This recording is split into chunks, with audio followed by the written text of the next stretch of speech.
The following segments are pre-recorded and sponsored by Longworth Productions. Animal Services on Triad Today.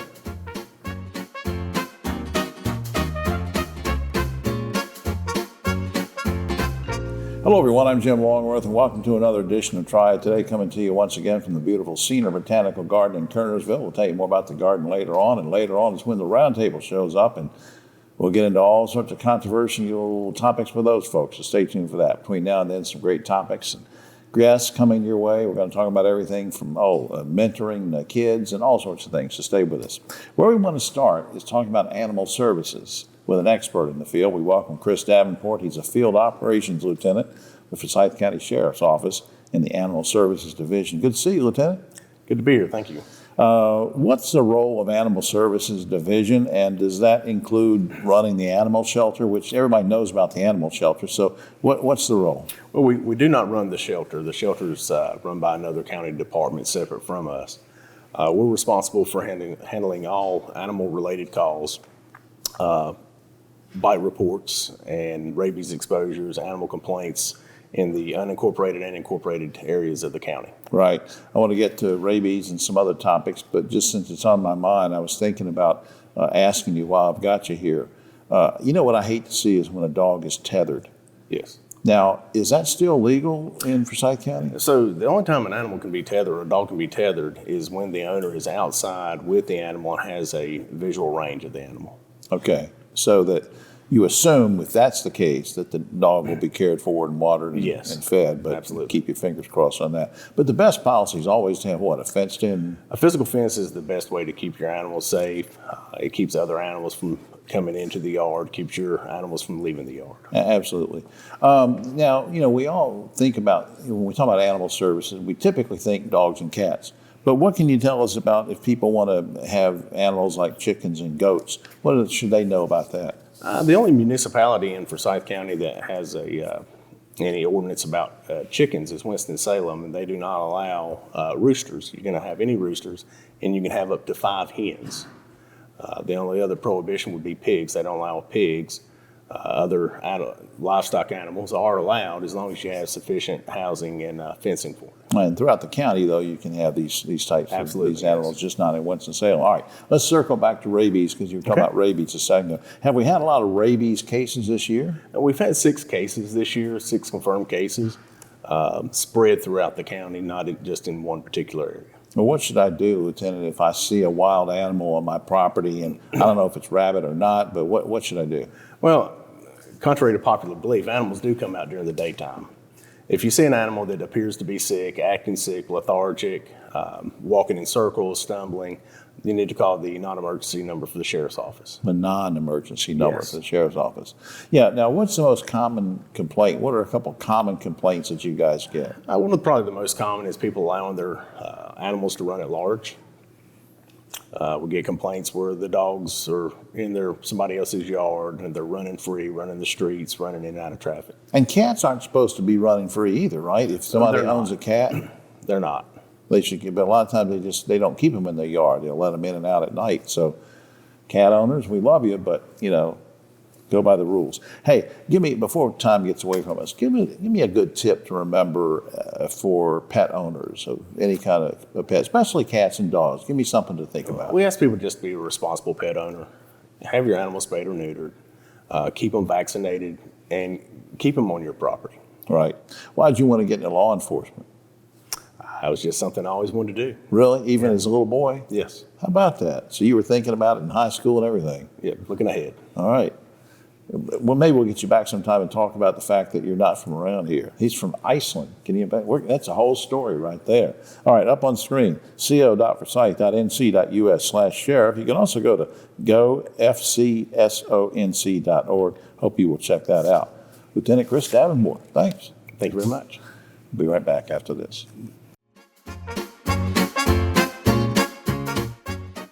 Here's a sad fact. In the last presidential election, over 81 million people didn't even bother to show up and vote. So it's important to register. Right, Key? Absolutely, but one of the most important part of it is education. Education is key to this election. Educating you on the policies that the candidates are talking about, educating you on the candidates and issues. So please get educated. This is brought to you by Ground Game Innovations. The world's brightest are Fulbrights, Goldwaters, McNairs, and Spartans. Prestigious doesn't have to be expensive. UNCG, find your way here.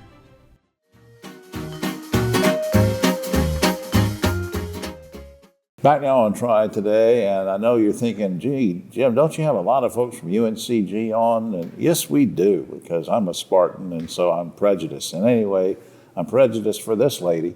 Dr. Shereen Bear makes her first appearance on Triad Today. She's Vice Chancellor for Research and Engagement at UNCG. Good to see you, Doc.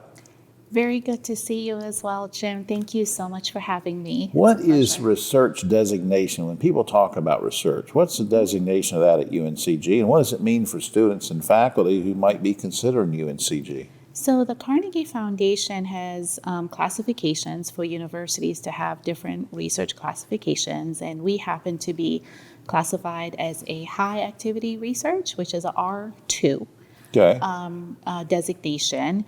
What that means is that we bring in a pretty good amount of funding. Our funding for the last couple of years has exceeded $50 million, which is usually the threshold for being at an R2.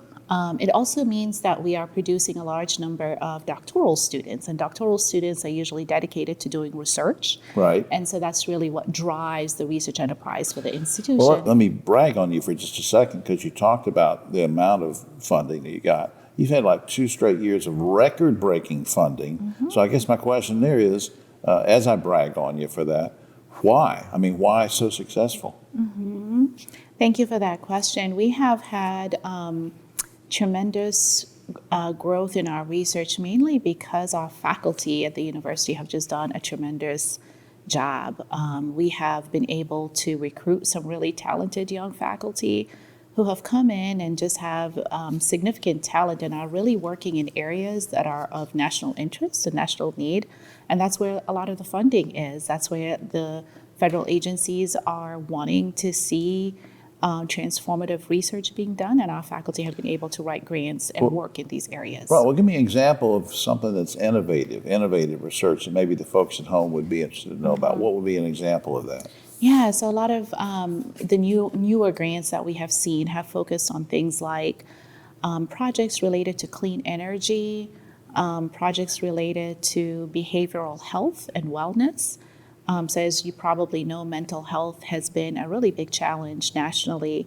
And we have some really talented faculty who have been really looking at how to improve the quality of life of youth, how they're being educated, how they're being trained, and really thinking about different ways for their wellness. And that has been a lot of the research that has attracted funding. Well, what should students know about the opportunities in research that are available? I think it's important for students to know that when they come to UNC Greensboro to pursue research opportunities, they're working with some of the best trained faculty in the country. Right. They are working directly with our faculty. So in most bigger institutions, our faculty are not as engaged inside the actual lab or the facility for research. At UNCG, you're working day in, day out directly with the professors. And that to me is the best kind of training that you can receive. You also have an environment that really stimulates learning and really thinking about critical questions. What I really enjoy about watching our graduate students engaged in research is that they're also working very closely with our community and really thinking about like how does the work that they do directly have an impact on populations. And that to me is the best kind of applied research and practical work that you can be doing to really change the life of people. Yes, because the research you do has a benefit for, as you mentioned, community, but also the state and the nation, right? Yes. That's just amazing. What's your vision for research going forward? So as we sort of think, so UNCG has a strategic plan underway. And coming in as sort of a new person thinking about research, I'm thinking about like, what are we going to look like in 2030? I'm also thinking a lot about what does the state of North Carolina need? What does the United States need? And how do we become key players in addressing those questions? So as we start to think about, our research initiatives and where we're going, we're going to be looking directly to see what are some of those questions. How do we make sure we're building the right types of partnerships, whether it's with industry, government agencies, in order for us to be really working to address those particular priorities, but also training our students to be able to be ready for that workforce. Well, you're doing a great job with it. And up on screen, just general information, uncg.edu. uncg.edu is a general website where you can find out all sorts of information. Dr. Shireen O'Baird, thanks for all you're doing. Thank you so much for having me. We'll be right back after this.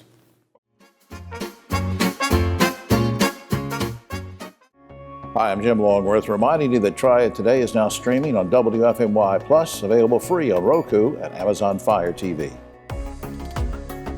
Spartans are the teachers, artists, nurses, scientists, and leaders who build our communities.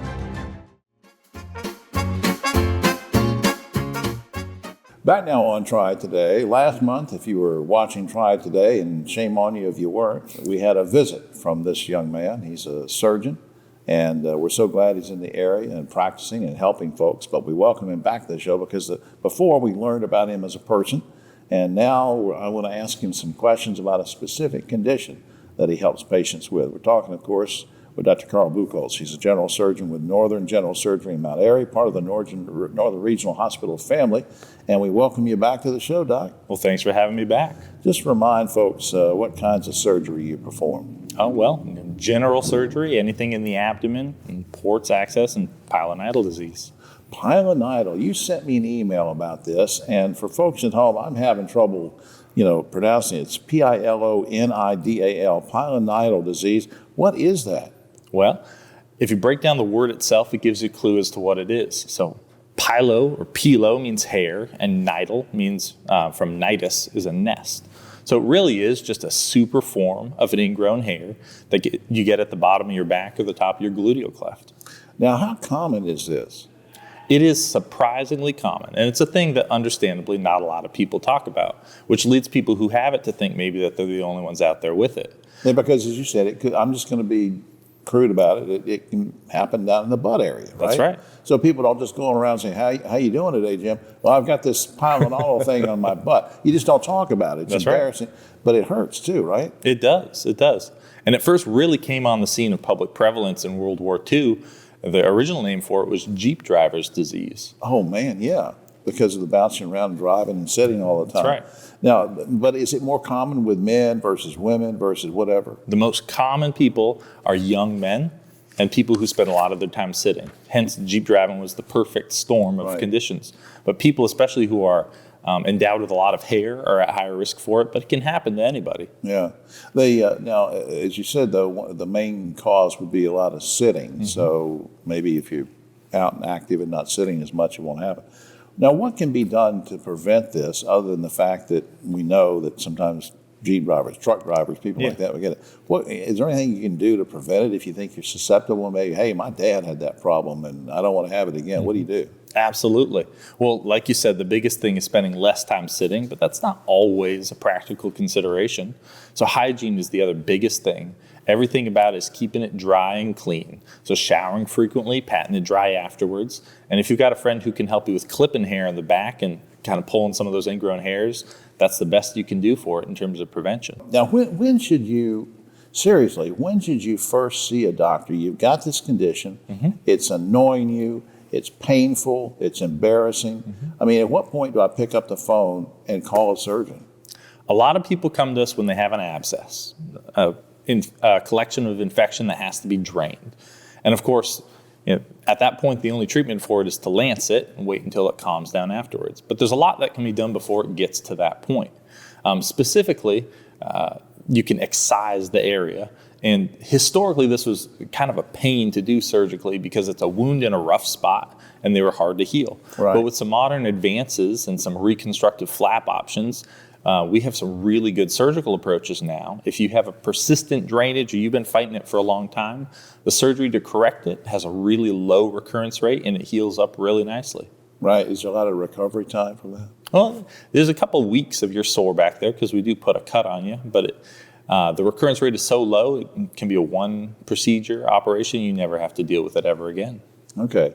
Well, I mean, it's something we've never talked about on the show before, and in all seriousness, it's something that we want to bring to light because folks deal with it and sometimes think it's not only too embarrassing to talk about, but I don't even want to talk to the doctor about it. That's right. So now we brought it to light, and I appreciate that. Up on screen, you can call Northern General Surgery at 789-9176. Or you can go to the General Hospital website, find out what's going on with all their different programs, choosenorthern.org. And to Dr. Carl Buchholz, I appreciate for you making this return visit to the show, and I hope you'll come back sometime. Thank you much. Thank you. We'll be right back after this.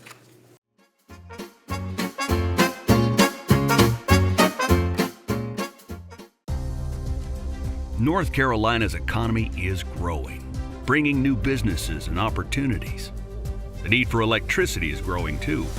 At Duke Energy, we're meeting the challenge, providing even more electricity that's cleaner, reliable, and that stays affordable.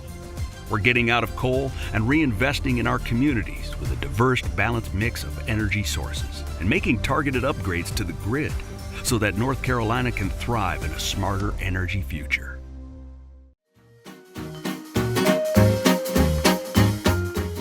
Back now on Triad Today, and you know what we're going to talk about now for a few minutes? Mentoring of all sorts, and really as it hones in on helping kids. And I want to talk to an expert in this field. She's been a guest on the show many times before. We welcome back Brandy Kennedy. She's Vice President of Post-Secondary Initiatives at Shift Ed. Good to see you again. Good to see you again, Jim. Let's start first by talking in general about something called the SEO Scholars Program, in case people haven't seen you on here before. What is that, and who's a good fit for it? Yeah, so the SEO Scholars Program is a free 8-year academic program that helps students get to and through college. So this program is a hybrid program that is based out of New York that also has replica sites in San Francisco, and North Carolina is the first hybrid site. So this program is intended for Guilford County Schools 9th grade students, and we begin working with them in their 9th grade year, and we work with them to get to and through college. Yeah, catch them early, because I remember seeing a report years and years and years ago. This shows how old I am. I'm 100 years old, but I remember the first reports you see coming out were that's the age, 9th grade, where a lot of kids make the decision to drop out or stay in. And I just think it's great what y'all are doing to catch them at that age and work with them. How can folks in the community get involved with SEO Scholars? Yeah, so SEO Scholars, as I mentioned, it is for 9th grade students who attend a public Guilford County school, high school. However, community members can get involved for the opportunity to mentor those scholars. So, and you've had some, I didn't mean to interrupt you, but you've had some mentoring sessions that, and what I want to ask you about that with is, why are mentors so important, especially for kids that age? Yeah, so mentorship is important. I'm a product of mentors. Many of us are a product of mentors, but mentors are important because oftentimes they provide us an opportunity to expand our network, but also to learn things that we may not listen to from our parents or our family member, or provide new perspective, whether that's professionally or just related to navigating the college application process specifically for SEO Scholars. Right, and can anybody help and be a mentor and get involved with what you're doing? Yeah, so please check us out on social media, Shift Ed SEO Scholars, and people have the opportunity to apply to become a mentor. If you check out our YouTube page, we do have a recorded information session about the opportunity to serve as a mentor for SEO Scholars, but you could also reach out to myself or any team member. Do I have to be like, Brandy, do I have to be like an expert in math or an expert in social studies or something like that to apply? No, you don't have to be an expert in academics, but we do ask that we are like centering young professionals or any age professionals, so maybe 23 and up, to mentor those students. But we do ask that they are a professional within the community and that they have attended either a 2 or 4 year college. Now, this same question for both things, whether I'm a student that wants to get involved with SEO Scholars or whether I'm an adult who wants to be a mentor. Can you apply for these things any time of the year, 24/7, or is there a specific window of opportunity? Yeah, so I'll start out with the SEO Scholar Program for ninth grade students. So currently we're actively accepting applications. Our application opens September 1st for GCS ninth grade students, and they will run through December 8th. So annually, that application has that timeline because those students will begin programming in the spring semester. Right. Then what about the adults you might want to mentor? Is that something year round? They can go to the website or whatever and do it, or do you just have certain times a year you take them? Yeah, that's a great question. We do want to ensure that the mentor that is paired with the SEO Scholar is actually someone who could commit to a year-long commitment. And so what that means is that we are currently accepting applications. We begin accepting applications in August, and they begin mentoring in October. So August 1st through October 1st is when our application will remain open for mentors. Right, I think that's great. Now, you already mentioned this, but let me put this up on screen. To learn more information or to apply for SEO Scholars or to apply and say, hey, I'm interested in being a mentor, you can go to shifted.org/SEO Scholars, shifted.org/SEO Scholars. And I really hope that you will do that. And Brandy, it's going pretty well with these programs, isn't it? Yes, it's going great. If you want to learn more about SEO Scholars, feel free to join us October 1st at Guilford Technical Community College, Jamestown at the Corey Auditorium at 6 p.m. to learn more. If that was too much for you, just visit our website and you can find a link to register there for that event. October 1st, that's something to look forward to. Yes. I hope everybody will do that. We'll be right back after this.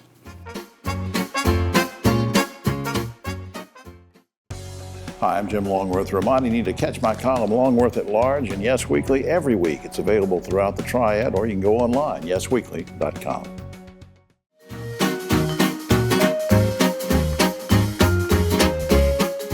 Back now on Triad Today, just about time for the roundtable. What a quick shout out to our good friends here at Senior Botanical Garden in Kernersville. Check out the garden, check out the website. You can rent the facilities. Something exciting is going on here all the time, such as these exciting three people. On my right, Ogie Overman, but always on the political left. And the president and CEO of Shift Ed, Wendy Poteet, graces our stage, and we're glad to have her, and Keith Granberry, founder of Helping Hands Consultants. All right, guys, here we go. Last week, a 14-year-old boy shot and killed 4 people in his high school in Georgia. His father bought the assault rifle that he used in that mass murder, and the father has been charged subsequently. In cases like this, should the parent receive the same sentence as the kid? Not just being charged, the same sentence as the kid. Ogie. Well, I'm glad they charged the father, and I hope that continues, if the evidence warrants it. But you can't really charge him with first degree. So you got to make the charge stick. You got to charge him with something that's going to stick. Second degree murder is what he needed to be charged with. I feel like he should have been charged. I feel like he should get the same sentence. There's not a 14-year-old in the world that needs a gun under their bed. Yeah, assault rifle too, which is the whole thing that always drives me nuts. Nobody needs an assault weapon to hunt deer. So that's what Keith. Well, I mean, the culture. I mean, the culture of guns and is so prevalent. So you have to get rid of that. But I don't think that he should have been charged the same as his son. But I think assault weapons are something that should be outlawed. I mean, why do we have assault weapons in general population? All right. Last month, a 4-year-old boy was visiting an Israeli museum when he accidentally broke a jar that was over 3,000 years old. The incident sparked international debate. Now, I'm serious about this. People are debating it everywhere about whether young children should be allowed in museums that are not designated for children necessarily. We have a great children's museum here and that kind of thing. Should there be a minimum age for admittance to historic museums? Ogie. Well, why was the jar out in public on the why wasn't it behind a plexiglass or something? I think it's a museum's fault. Wendy. Minimum age for visitors? I don't think so, because everybody should have the opportunity for culture. I'm going to go left to Ogie and say maybe the parents need to keep a better eye on their kids from touching a 3,000-year-old jar. That too, yeah. Okay. As a cultured American that I am, how do you know it was a 3,000-year-old jar? That's what I need to know. How do I know? Yeah, how do you know? Because I'm 3,000 years old. I know what's going through in your mind. They should have had it behind protection. That's I mean, let's put it that way. The U.S. Supreme Court will soon hear a case in which North Carolina seeks to deny coverage for gender-affirming care under the state health plan. Now, they've been struck down already, but they're appealing. Plaintiffs claim that such care is medically necessary. The state says they disagree. Should taxpayers foot the bill for hormonal and surgical treatments to help someone change their gender? Okay. Yeah, I have no problem with that at all. People don't realize it. That's something that changes your whole life forever. You don't just wake up one morning and say, "Oh, I believe I'll just have a sex change operation today." It isn't medically necessary, and for us to pay, for the rest of the taxpayers to pay for it. I think what we have to realize too, as we're talking about like gender identity, the gender affirming care is more than just a sex change. It's more than just the hormones. There's a lot of things that people need care for. I don't know how I feel about taxpayers paying for it, but if they do, maybe they could pay for my liposuction. There you go. You don't need liposuction. She said pay for it like that Wendy something else. No, I don't think the state should pay for it. I think it's a personal decision. And I think that people, if they want to do that, they should pay for it themselves. Okay, the Oklahoma State football team planned to have a QR code on each player's helmet this season so fans could scan the code and give money to their favorite player, but the NCAA nixed that at the last minute. You see anything wrong with student athletes having a QR code on their helmet or uniforms, Ogie? I see everything wrong with the portal, NIL. That's just taking it another step further. They've ruined college athletics, Jim. I could go, we talk for hours. For an I hour hate on it. that. I hate it. QR codes. College athletics was ruined before this happened. I could go down a rabbit hole on this one. However, like, let them make their money. That's what I think. Let them be able to make the money that they're out there. Is it okay for me to scan your helmet and give you money? Absolutely. I mean, they've been giving them money, for money decades, man. The best players have been getting money anyway. So why are we? It's just been hidden. So if. But it needs to be distributed in a certain way so some of the pit players can benefit as well. Believing that most crossword puzzles do not reflect diverse cultural references, an African-American author just published a book of, quote, black crossword puzzles, unquote. Is this really a neat idea, or is it racially divisive? Ogie. I don't have a problem with it, and you didn't know this, but I'm a cruciverbalist. I broke in a newspaper You're business. a what? I'm a cruciverbalist. I'm Episcopalian. I broke in a newspaper business by making up crossword puzzles. Yep. So you're okay with this? Yeah, I'm okay. Wendy? I don't see anything wrong with having something that's culturally diverse. I don't think it's divisive at all. Gee.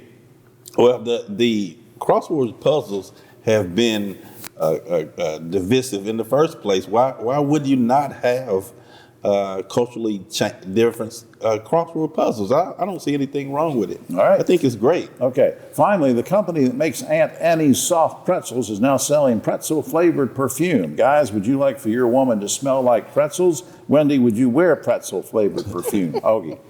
No, and I'm glad Wendy doesn't wear them. Oh, yeah. Wendy, would you wear pretzel-flavored perfume? I have a gluten allergy, so I don't want to smell like cornbread. And I don't think my boyfriend likes pretzels, so I wouldn't wear it. Keith, would you like your lady to wear pretzel perfume? She said she don't think. You don't know if he likes it? I know he doesn't like pretzels. We're not going to have a personal conversation going on.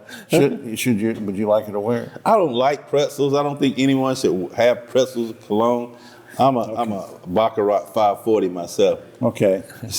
You're something. All right, that's all the time we have. Except for this. Speaking of smells, ScienceNews.com just came out with a report that said teenage boys have a pungent odor to them because of all the growth hormones. No wonder I couldn't get a date in high school. Should have had that pretzel perfume. Yeah. For all of us here on Triad Today. We'll see you next week.